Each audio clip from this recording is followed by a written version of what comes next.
For no points, team captain Ryan deSouza, what is the capital of France? Paris. Correct. Alex Grant, what is the capital of Mexico? Capital of Mexico is Mexico City. That's it. Graeme Somerville, what is the capital of Japan? Tokyo. It would be. And finally, Kelly Wong, what is the capital of Tajikistan? Calgary? Oh, So it's close. Dushanbe. And these are the players from the forefathers. Team captain Jason Chesworth, who is currently president of Germany? Chancellor of Germany would be Angela Merkel. Angela Merkel is correct. Sarena Parmar, who is the current prime minister of Canada? Justin Trudeau. Is the answer. Dot Ward, who is the prime minister of the United Kingdom? I That would don't be know. Boris Johnson. And finally, Jenny L. Wright, in set theoretic geometry, state the Banach-Tarski paradox.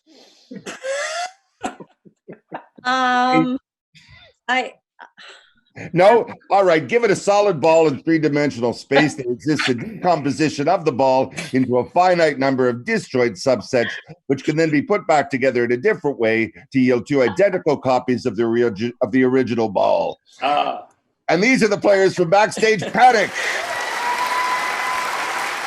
These two teams clawed their way voraciously through the first games and are back to square off in the first semifinal match of the Great Shaw Quiz.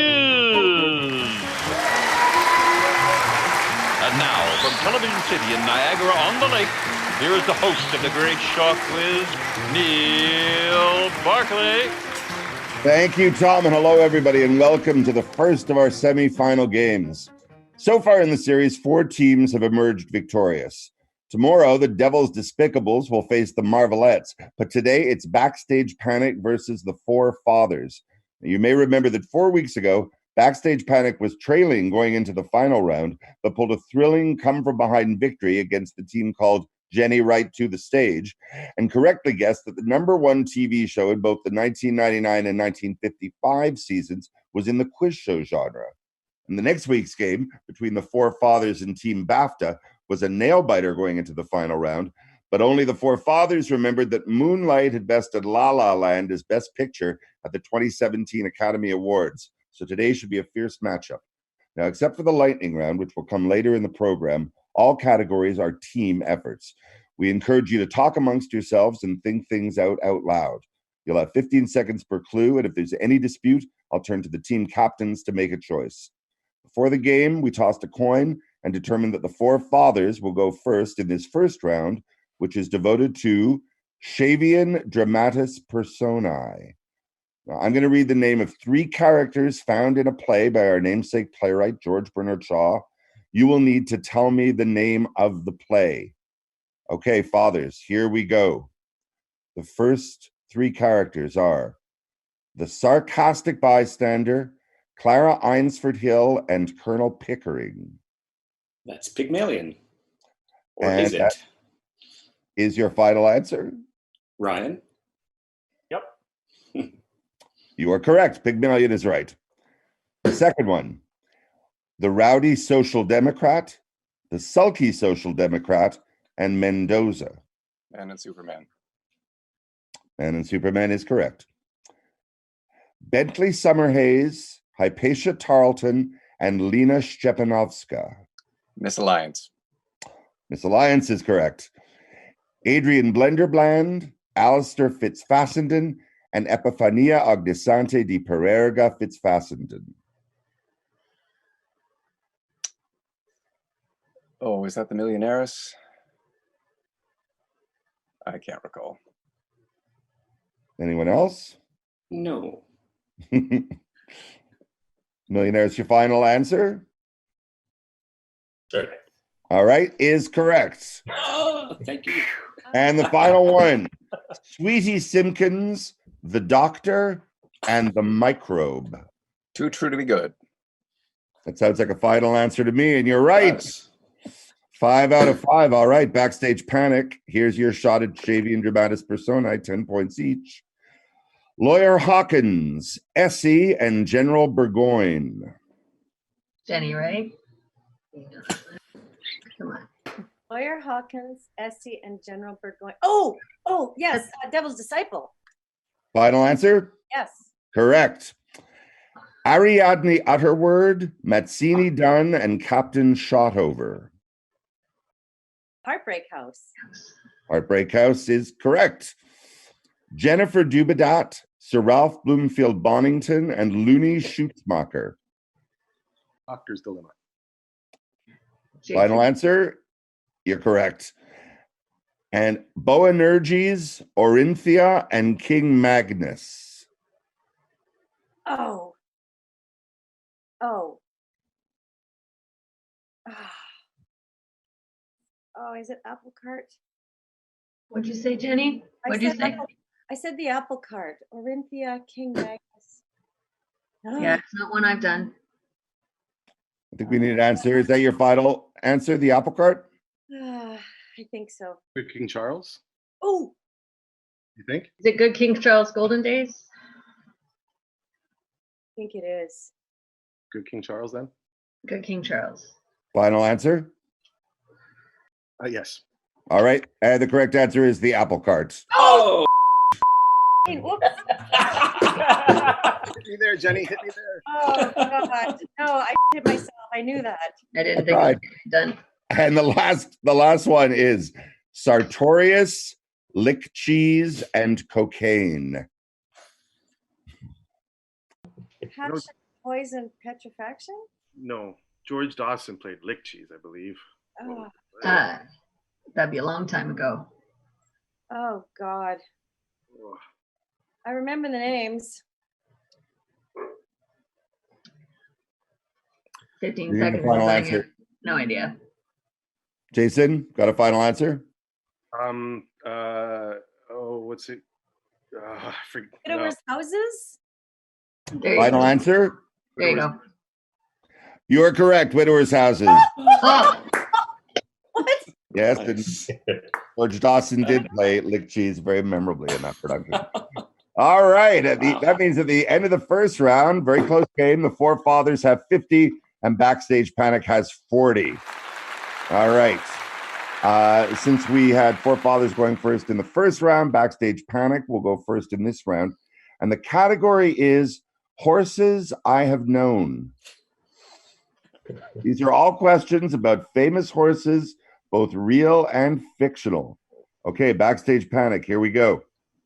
In 1973, what racing legend became the first Triple Crown winner in 25 years? where's Pam Gallup when we need her? Yeah. I'm going to go with Secretariat. That's probably a very good idea, Jason. Final answer? Secretariat? You are correct, Secretariat. All right, next one. Clint Eastwood, Zsa Zsa Gabor, and Mae West were among the guest stars of this 60s sitcom in which Allan Young co-starred with the title Equine. Mr. What's Ed? the name of the horse? What is it, Jason? Mr. Ed? Final answer? Mr. Ed? You're correct, Mr. Ed. Question number 3. What is the name of the horse being cheered on by Eliza Doolittle in My Fair Lady? Oh, I can see it now. No idea. Come on. Come on. Jason, anyone? I'm going to go with Jenny Wright. You're going to go with Jenny Wright. That's a lovely guess. Unfortunately, it's come on, Dover, move your blooming ass. Over. All right, number 4. What horse has his hoof prints enshrined in the cement outside Grauman's Theater on Hollywood Boulevard, right next to Roy Rogers? Trigger. Trigger. Trigger is correct. And question number 5. It's Elizabeth Taylor and not the horse who plays the title role in this 1944 Technicolor Weepy. Black Beauty? Oh, that's right. Yeah. Yeah, she would have been really little. Yeah, must be Black Beauty. Black Beauty? Final answer? No, I'm sorry. It's National Velvet. Velvet. Oh, that's what it was. I know. All right. Good job. 3 out of 5 on that one. 4 fathers. Here are your clues on horses I have known. Voted American Horse of the Year in 1938, this horse has been the subject of several books and films, including the 2003 film, which was nominated for Best Picture. Biscuit. Final answer? Seabiscuit is correct. All right, number 2. Author Anna Sewell died just 5 months after the publication of this book, which has sold more than 50 million copies since its debut in 1877. That's Black Beauty, I think. Sounds right. Black Beauty. You're correct, Black Beauty. Number 3, in 1964, this horse became the first Canadian-bred horse to win the Kentucky Derby and has a street named after him on the site of the old Greenwood racetracks in East End, Toronto. I think it's Northern Dancer, but does that sound familiar? Mm-hmm. Northern Dancer? Yep. Okay. Final answer? Yes. Let's say yeah. Northern Dancer is correct. Nice. What are the names of the 3 horses in Guys and Dolls' Fugue for Tin Horn? Kelly Wong, what a... Oh, God. Been a Horse few riding his name years, is Paul Neil. Revere. Paul Revere. I did not know you were going to be playing this. I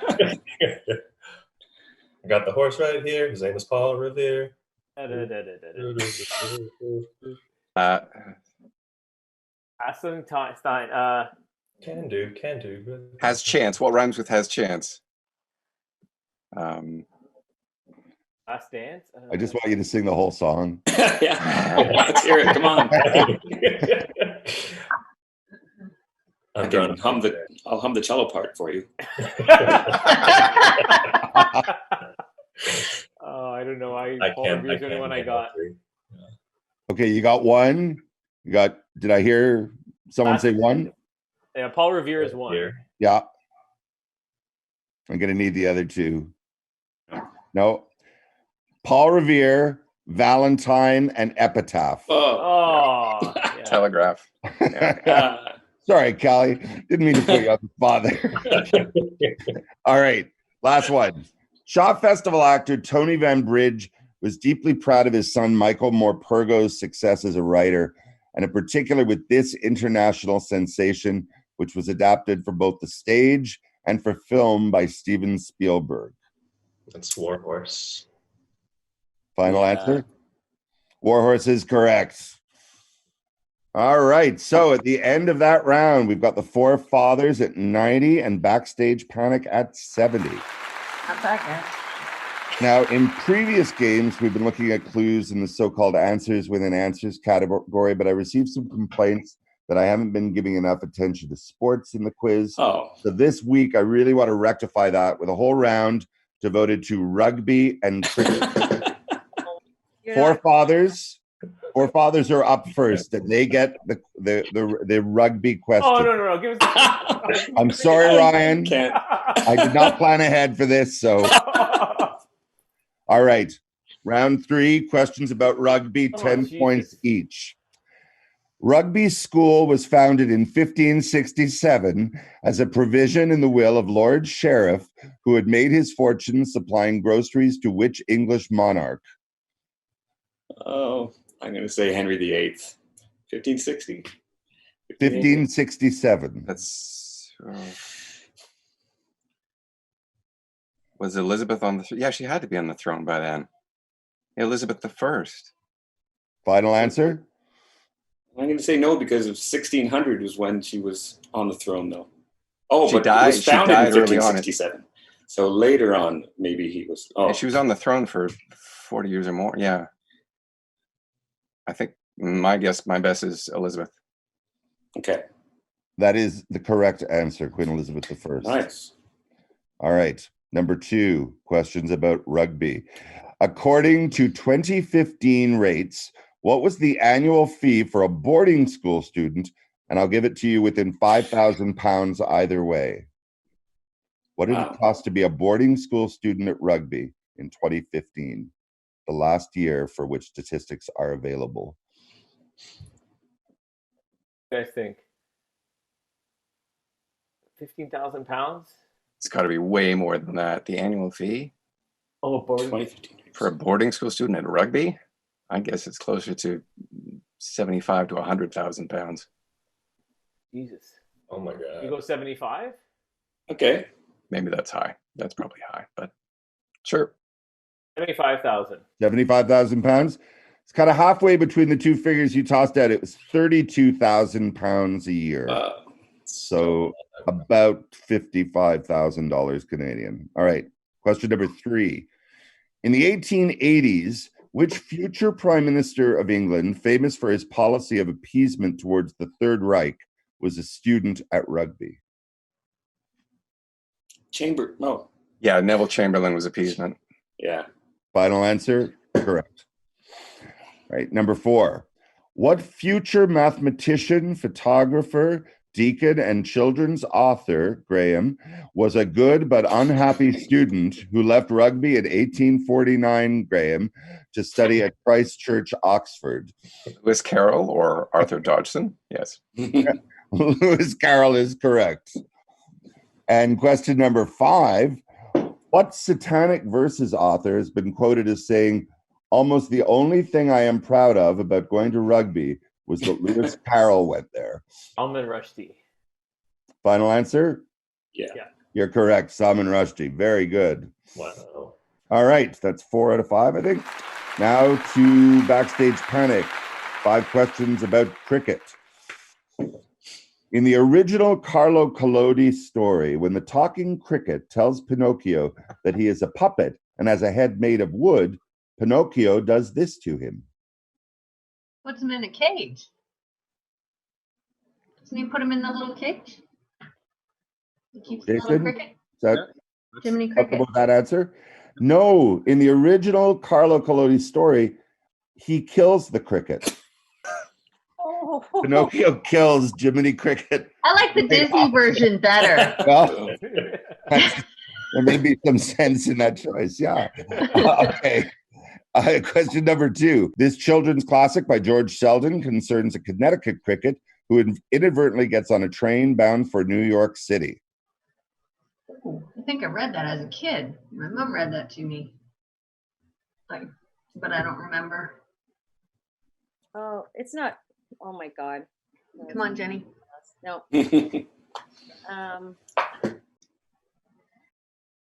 Connecticut cricket. No.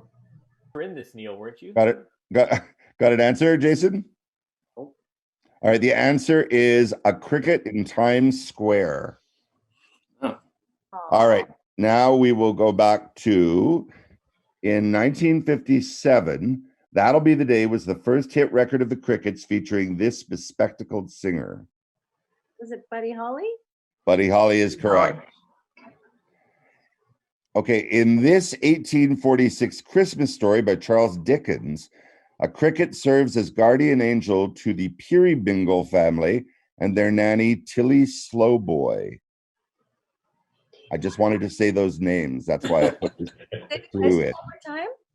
Yes, in the 1846 Christmas story by Charles Dickens, a cricket serves as guardian angel to the Peerybingle family and their nanny, Tilly Slowboy. What is the name of the story by Charles Dickens? Is it A Christmas Carol? No. No. No. Dickens, A Christmas Oh, Story.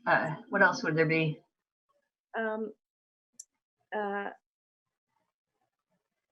It's not Oliver. It's Oliver Twist? Is that I don't know. Is that Dickens? David Copperfield? All right, I think I'll need a final answer. Pick one, Jason. Sure. Well, David Copperfield. No, the Christmas story from 1846 is The Cricket on the Hearth. And the final question. Commissioned by Prince Edward for his mother's 60th birthday in 1986, Cricket, a 25-minute musicalette, is to date the last collaboration of these two British musical theater giants. Gilbert Sullivan? No. Do you want to go with Andrew Lloyd Webber and Tim Rice? Final answer? Sure. You are correct. And Okay. Whew. no one has seen Cricket since that day, apparently. At the end of round 3, it's the Four Fathers with 130, Backstage Panic at 90 points. Okay, now comes the most fast-paced part of the game.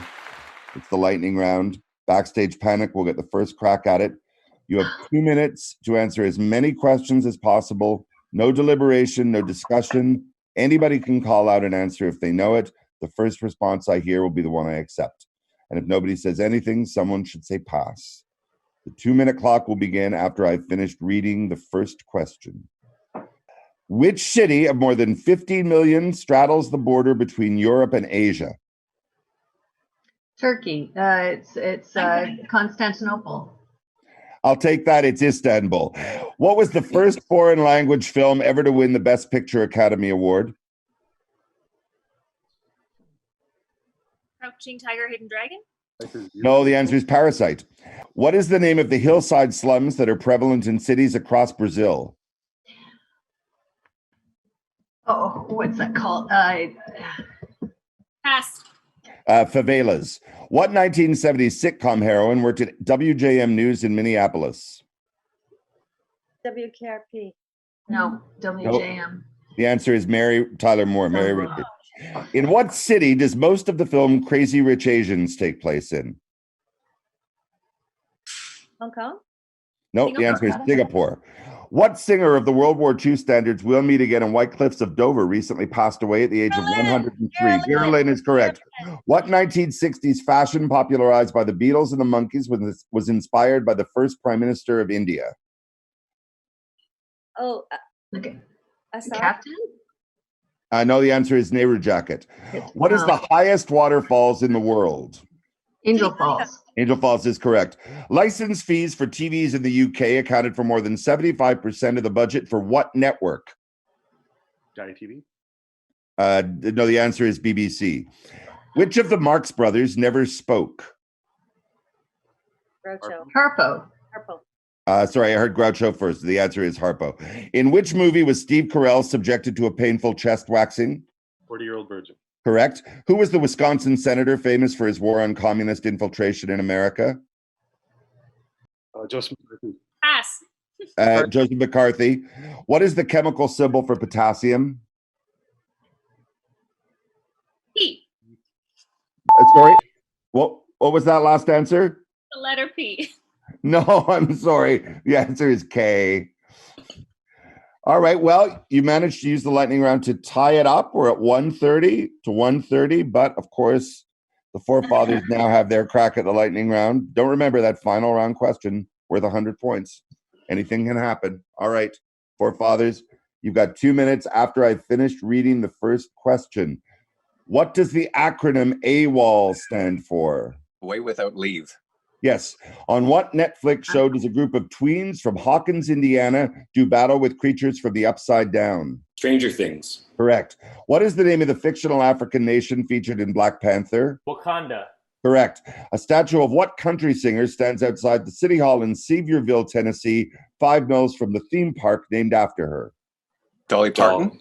Correct. What TV chef is famous for his expression, bam? Emeril Lagasse. Correct. What towering children's TV character numbered Rusty the Rooster and Jerome the Giraffe as The his Friendly friend? Giant. Correct. What densely populated island extends eastward from New York Harbor to Montauk Point for 190 kilometers? Long Island. Correct. Who is the only British Prime Minister to have been born in the United States? Pass. Pass. Boris Johnson. What is the most common papal name in history? The last one died in 1963. John. Correct. In the Peanuts comic strip, what is Lucy and Linus's last name? Van Pelt. Correct. Besides Antarctica, what is the only continent never to have hosted an Olympic Games? Africa. Correct. The holiest of the 7 sacred cities in Hinduism, Varanasi, stands on the banks of what river? Ganges. Correct. What bird is the symbol of the NBC television network? Peacock. Correct. Value Mart, President's Choice, No Frills, and Joe Fresh are all part of what Canadian food retailing empire? Correct. In 2009, Toronto Island Airport was named for what World War I flying ace? Billy Bishop. Correct. What country was Jacques Brel from? Paris. France. No, Belgium. Belgium. Holden Caulfield is the narrator of what classic 1951 Catcher novel? in the Rye. Correct. The largest tennis stadium in the world in Queens, New York, is named after this first men's winner of the U.S. Open. Arthur Ashe. Correct. The popular Northern Italian aperitif. Oh, and we'll have to leave that question. Well, forefathers. Well done. Very good. Got 16 questions, I think, in that round. And it's now 290 to 130 for forefathers. Well, quite often, the final round can determine the winner of the game. But I'm not sure that will happen today. But it's still going to be an exciting end because this question is exciting. Nothing is more exciting than American geography. And we are going to ask Backstage Panic now to remove their earbuds or mute their sound on their computers while the forefathers grapple with the final question. Forefathers, you'll have 30 seconds after I read the question twice, at which point I'll ask Ryan deSouza to write down his answer on a piece of paper and hide it from view while we bring Backstage Panic back in and give them their 30 seconds to decide. Then we'll bring back the forefathers and ask each team to reveal their answer to determine the winner of this first semifinal game. So, the final round American geography clue is, according to both the Congressional Research Service and the National Oceanic and Atmospheric Administration, what U.S. states rank number 1 and number 2 for having the most ocean coastline? Again, I'll read it again. According to both the Congressional Research Service and the National Oceanic and Atmospheric Administration, what U.S. states rank number 1 and number 2 for having the most ocean coastline? You have 30 seconds. Discuss. I guess it's between Alaska, California, and Florida. Alaska's good. Alaska and California. I think California, yeah. What about California Florida? bigger than Florida, but Florida loops all the way around is the only thing. California stops at Mexico. Okay, let's do Florida and Alaska. Alaska first, Oh, we have I to don't do think it one. matters. I don't think it I don't matters think in it order, but but if it is, okay. So Alaska and Florida. I just drew a picture of this thing. All right. You have your answers written down, Team Captain Ryan deSouza. Yep. All right. Good. All right. Now we will ask you to isolate yourselves, take your earbuds out, mute your sound, and we'll bring Backstage Panic back. Backstage Panic, can you hear me? I can hear. You can hear me. Serena, Yes. Jason, everyone? Yes. All right. Here, final round question worth 100 points. I'll read it twice before you can deliberate. According to both the Congressional Research Service and the National Oceanic and Atmospheric Administration, what U.S. states rank number 1 and number 2 for having the most ocean coastline? Again, according to both the Congressional Research Service and the National Oceanic and Atmospheric Administration, what U.S. states rank number 1 and number 2 for having the most ocean coastline? You have 30 seconds. Alaska and Florida. Oh, Alaska and Florida. I was gonna Oh, say. maybe Hawaii. Or what about California? No, it's not enough. The Baja is not as big as the coast around going all the way around Florida. I think Alaska is a very good one. And for sure, Florida. You think so? Alaska and Florida, and not Hawaii? I don't know how big the islands are. Never been there. Hawaii small. So, what's number 1? Alaska and then Florida? Yes, those would be my guesses. All right, your time is up. Jason Chesworth, have you written down your answers? I will. Let me just. I thought Jenny was there. She looked like she was writing. I wrote. Oh. Oh, me too. I have them. Oh, did you write them down, Jenny? All right, that's fine, as long as one of you did. Yeah. All right, so now we will bring back the forefathers. Can you guys hear me now? Yes. Yeah, everyone? All right.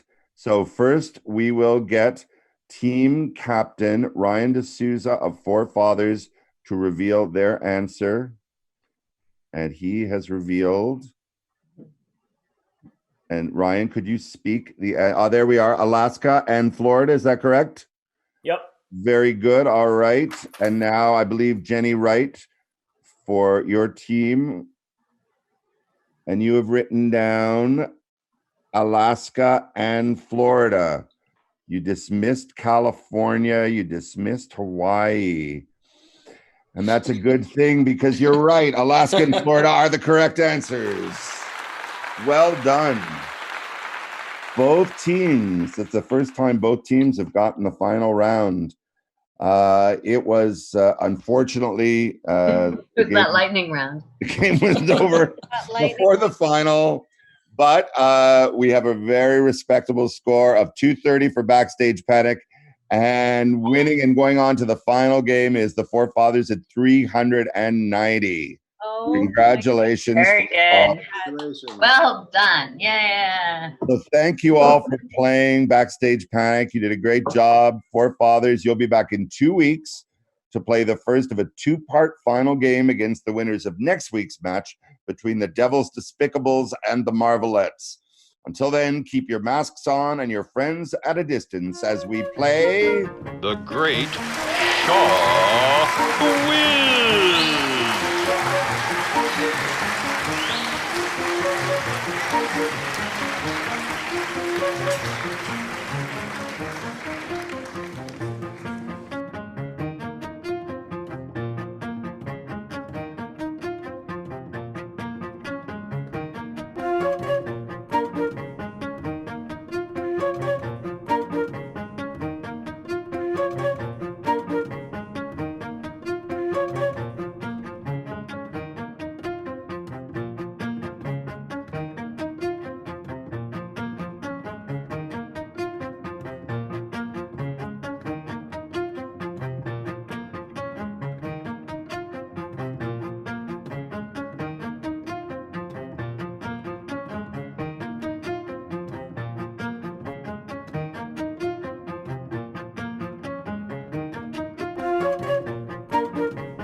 This is Tom McCamus speaking. The Great Shaw Quiz is a Tim Carroll, Tim Jennings production.